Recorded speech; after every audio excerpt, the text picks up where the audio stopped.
And now, we welcome Hallerin Hilton Hill to the Tennessee Radio Hall of Fame.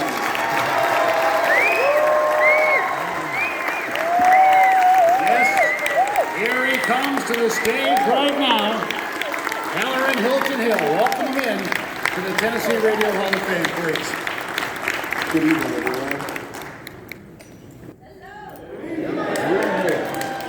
everyone. Good evening, everyone. I would love to make everybody in this room feel even better than they feel right now, and I will dispatch in 3 minutes, but I want you to turn to the person next to you. We're going to turn up the energy in this room full scale. Turn to the person next to you, say these words in this sequence, and please stick the landing. To the person next to you, say these words. You look good tonight, baby.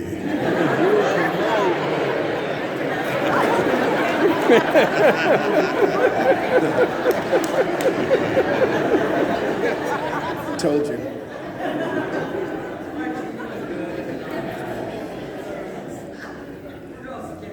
I want to start here by just saying thank you.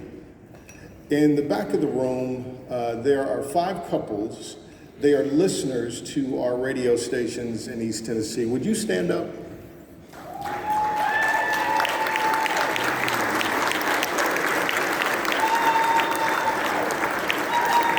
And in front of them, we have a group of our advertisers. Would you please stand up?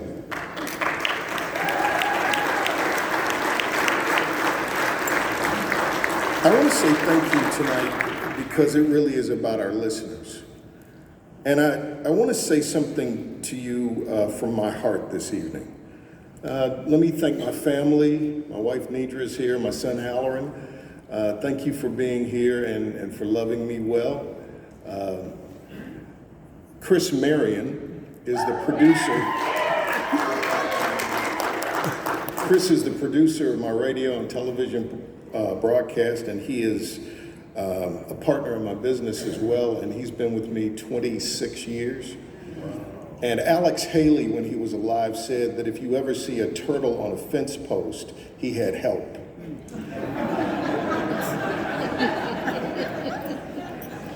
And all of these people have helped me come to this moment tonight. So Chris, a very special thank you to you. You're my friend and my brother.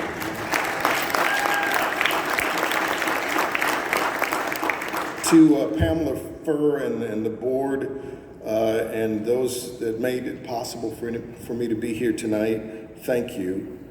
To James A. Dick and to Bobby Denton.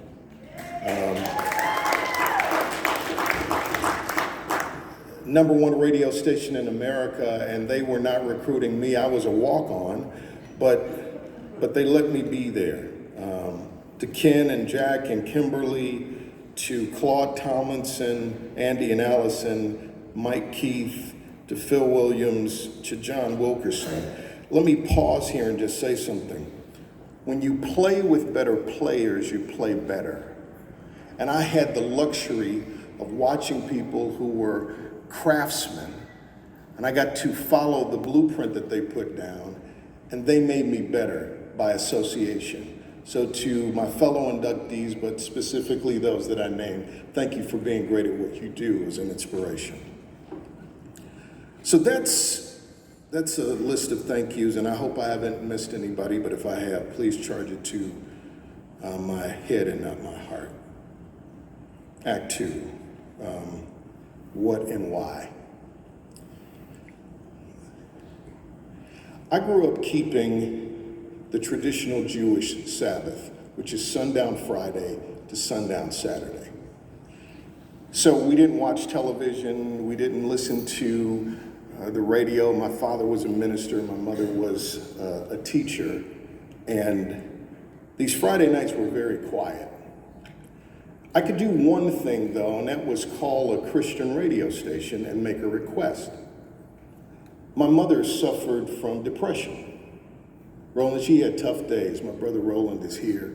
And my mother was a master of game face. If you saw her during the day, she had this billion-watt smile and this electric personality, but it was a ruse. When she would get home, she would struggle. Some of you in this room might struggle with depression. Those of us who are in this always on business, we have darker days. So I remember on Friday nights, she would let me call the radio station. I must have been 6 or 7 years old. And she would let me make a request. I wasn't making a request. I was co-hosting a radio show for 90 seconds. So I would go through the house and I would turn up all of the radios in the house, and then I would make my request. My voice would come through all the radios in the house, and I'm broadcasting in Milwaukee, Wisconsin. And then when I would get off the air, my mother would get on the phone and she'd call all of her friends and she'd say, "Did you hear my baby on the radio? He sounds so good." Or for a second, the cloud would lift and there would be light and joy. My father had a radio station, a radio program. It was just a weekend religious radio broadcast, but he would sit me on his knee, and I remember the energy that he felt. He loved sharing light, and I would be on his lap in the wake of that light, and I made a subconscious connection between this work being about light. So on the one hand, with my mother, we could put light into people's lives. And with my father, we could receive light in the doing of the work. This platform, when it is used well, gives light. It connects with people. We inspire, we inform, we entertain. We connect with people and we bring light to their lives. We are in the golden age of audio. From podcast to broadcast, people are listening more. Here's the truth though. If after listening, you have more fear than faith, you're listening to the wrong thing. Our job is to put some light in the world. The very first thing that God said when he started that little book that has become pretty famous was, "Let there be light." My call to action tonight to all of us in this business, leverage the platform to bring light to a nation and a world that needs it.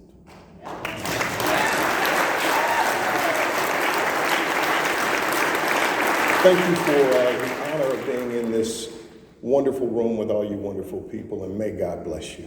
Thank you.